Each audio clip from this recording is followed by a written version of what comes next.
So, welcome in continuation with Unit 2, that is Money and Banking. We are here with the functions of central banks, which we did in the previous class, and in this, we are going to talk about the credit control function of the central bank, which is very important. So, in this, we are going to talk about quantitative methods and qualitative methods. So, what are quantitative methods? Quantitative methods are there which are broad methods to stabilize the price level in the economy. So, they are all encompassing. So, they are known as quantitative methods. And qualitative methods are selective methods. Selectively, they decide what to do. These are like absolutely uh, goes across the board. Everybody has to follow. There are no two ways about it. Once a policy is given, everybody has to follow. So, in the quantitative methods of credit control of the central bank, what is known as the bank rate, the open market operations, and the other is legal reserve ratio. So, just have a look at what we have to do. So this is what, again, let me just tell you what is all this all about. So these are the quantitative and credit control measure is so important because the commercial banks are there to create credit, and in the economy we have a business cycle which is going on. We have what is known as booms, we have depressions, we have recovery, we have recessions which are going on, and in between we have whatever it's known as the inflation prices. That means continuous rise in prices. That's inflationary tendencies which are going on. And we also have what is known as deflation. That means there is lack of demand, which leads to stockpiling. So, looking at all that, the government has to come up as this function of the government is very important. So, let's just, again, I want you to see this and make a note of it, and also look into your books and see what you can do. So, quantitative methods are what? As I said, these refer to those instruments of monetary policy which affect the volume of credit in the economy. So let's take bank rate. The bank rate is a traditional method of credit control used by a central bank. The bank rate is a rate at which the central bank lends money to commercial banks or rediscounts the approved first-class bills of exchange and government securities held by the commercial banks. And changes in the bank rate affects the money supply in the economy. So that is important. So, like I just mentioned, what happens? Suppose if there is inflation in the economy, what happens? So, during inflation, the central bank raises the bank rate. So, this increases the cost of borrowing by banks. An increase in the bank rate will then cause the banks to raise the rate of interest at which they lend to the general public. So, this will discourage businessmen and others to borrow from them, leading to reduction in the volume of credit and money supply in the economy. So, talking about, say, again, bank rate. So, obviously, if during inflation it's this, you increase the bank rate. So, during deflation, it is, that means in a state of falling prices, it will be what? Decrease in bank rate, which will help businessmen to invest. So, in bank rate itself, we have what is known as repo rate and reverse repo rate. We often talk of it. Now, what is repo rate? It is a short form of repurchase option. That is, it refers to the market rate of interest at which central bank lends money to banks for short periods, for short time. So, commercial banks get loans from central bank by selling securities to the latter. So, and this is known as a conditional loan. The condition is that the banks will repurchase their securities after a fixed time period at a predetermined price. And well, this is not so with the bank rate, which is a long term. So this is done to influence the availability of credit and rate of interest in the country in a short period of time, that is. And reverse repo rate, what is it? It is the rate of interest at which the RBI borrows from commercial banks for short period. This is done by selling government bonds to banks.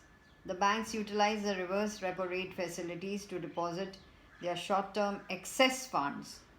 Just remember, when they park their excess funds with the RBI, and they can earn interest on it. So now we come to open market operations. So what are these open market operations? So that is buying and selling of securities. So these are we've talked about bank rate, and now we're going to do open market operations. So this is buying and selling of government securities by the central bank. So just have a look.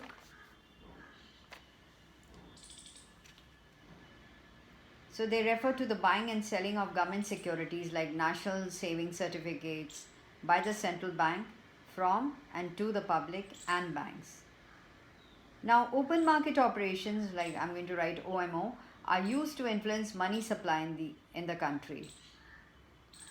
So it does not matter whether the securities are bought and sold to the public or banks. Money ultimately is deposited in or transferred from the banks. So suppose people buy securities, they will withdraw their money from the banks. And when they sell the government securities, the money so obtained is deposited in the banks. So that is to be seen. Money taken out and money put in banks. So sale of securities, suppose we take up open market operations, sale. What happens when you do sale of securities? This is especially done in times of inflation, because then we have excess demand. The central bank starts selling government securities in the market. As a result, the cash resources of commercial banks are reduced, and they are not in a position to lend more to the businessmen. So this reduces the volume of credit and money supply in the economy, and the level of aggregate demand starts falling. And then let's talk about purchase of securities. Now what happens? So this happens during deficient demand times or deflation times. Now what happens is the central bank starts purchasing securities from the open market. So the excess reserves of commercial banks increase, and they give more loans and advances. Thus, when credit is to be expanded, the central bank buys the government securities from the market. So it purchases securities. When you purchase that, the money goes to the banks. Now we come to the legal, so we've finished with open market operations, and now we come to legal reserve requirements. What is this now? Now, commercial banks are required to maintain reserves on two accounts.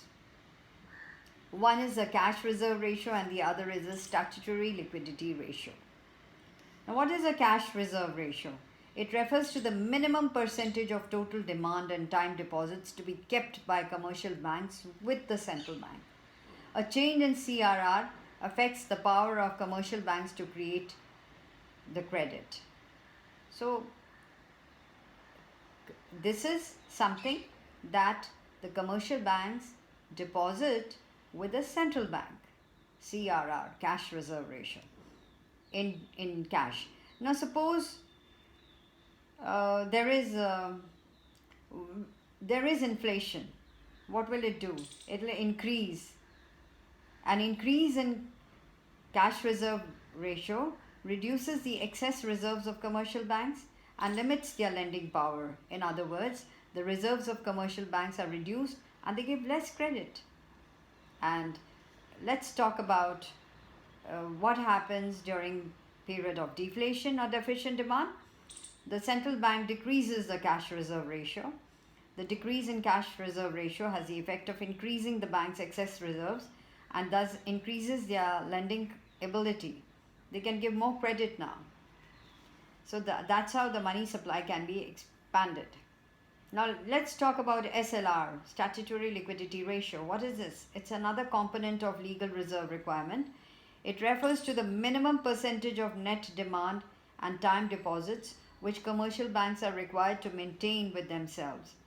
So SLR is maintained in the form of cash or other liquid assets. Let's now talk about the way SLR behaves in times of inflation. So SLR is increased in times of inflation. That means in the period of excess demand, when there is an increase in SLR, it reduces the amount of excess reserves of the banks. So this reduces their lending ability to give credit. As a result, the bank lends less. Thus, the volume of aggregate demand decreases. Now, talking about deficient demand times, what happens? They will decrease the SLR. So it reduces the SLR so what happens? A decrease in SLR increases excess reserves of the banks and thus increases their ability to give credit. So this is how these are the instruments which are known as the quantitative methods of credit control, with which the central bank controls credit.